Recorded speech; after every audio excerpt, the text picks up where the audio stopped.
10 రోజుల కిందట కురిసిన అతి భారీ వర్షాలతో అమరావతి రాజధాని మునిగిపోయిందంటూ బ్లూ మీడియా ప్రచారం చేసింది.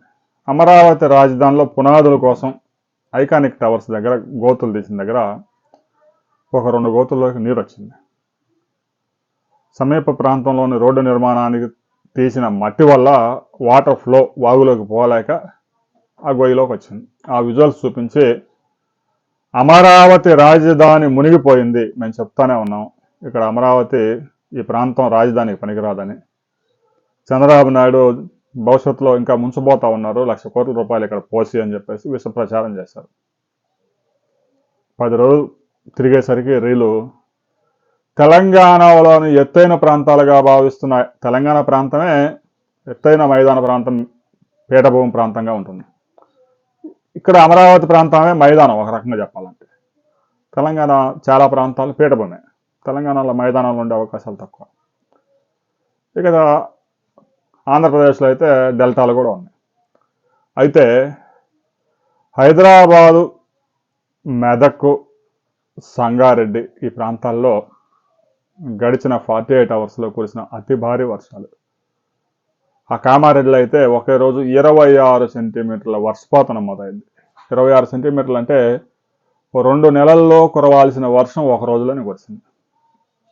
ప్రాజెక్టులన్నీ నిండిపోయి, చెరువులన్నీ నిండిపోయి, రోడ్ల మీద అయితే రవాణా కూడా స్తంభించిపోయింది. పోచారం ప్రాజెక్టుకి గండిబడి ఏ క్షణంలో తెగిపోయిందో తెలియని పరిస్థితి నెలకొంది.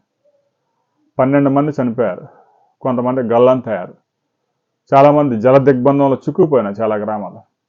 తెలంగాణలో వరదలు చూస్తా ఉన్నాం మనం. హైదరాబాద్లో జనజీవనం స్తంభించిపోయింది. దాదాపు 400 బస్తీల్లో నీళ్ళు చేరారు, వరద నీరు. మునిగింది హైదరాబాదు, కామారెడ్డి, మెదక్ ఈ ప్రాంతాలు. మరి ఇంత ఎత్తైన ప్రాంతాలే మునిగిపోతా ఉంటే అమరావతి రాజధాని మునిగిపోయింది. గడిచిన 10 రోజుల కిందట అమరావతి రాజధానిలో కొండవీటి వాగు పొంగినప్పుడు ఎగువ ప్రాంతాల్లో 23 సెంటీమీటర్ల వర్షపాతం ఒకే రోజు నమోదైంది. నమోదు కావడమే కాదు, ఆ సమయంలో కృష్ణానదిలో 6 లక్షల క్యూసెక్కుల వరద వస్తా ఉంది. ముఖ్యమంత్రి చంద్రబాబు నాయుడు ముందు చూపుతో కొండవీటి వాగు మీద లిఫ్ట్ ఇరిగేషన్ కట్టించాడు కాబట్టి ఆ నీళ్ళని ఎత్తిపోశారు. లేదంటే అమరావతి రాజధాని మునిగిపోయిందని ఇంకా ఎక్కువ ప్రచారం చేసేవాళ్ళు. విజయవాడ వెస్ట్ బైపాస్లో భాగంగా గొల్లపూడి నుంచి కాజా వరకు నిర్మించిన ఈ హైవే కారణంగా అమరావతి రాజధానిలో కురిసిన వర్షపు నీరు వాగుల్లో చేరడానికి కూడా కొంత ఇబ్బంది అయింది. ఏదైతే ఈ 10 డేస్ బ్యాక్ కురిసిన అతి భారీ వర్షం అమరావతి రాజధాని పనులు భవిష్యత్తులో ఆగకుండా ముందు చూపుగా ఒక హెచ్చరిక లాంటివి.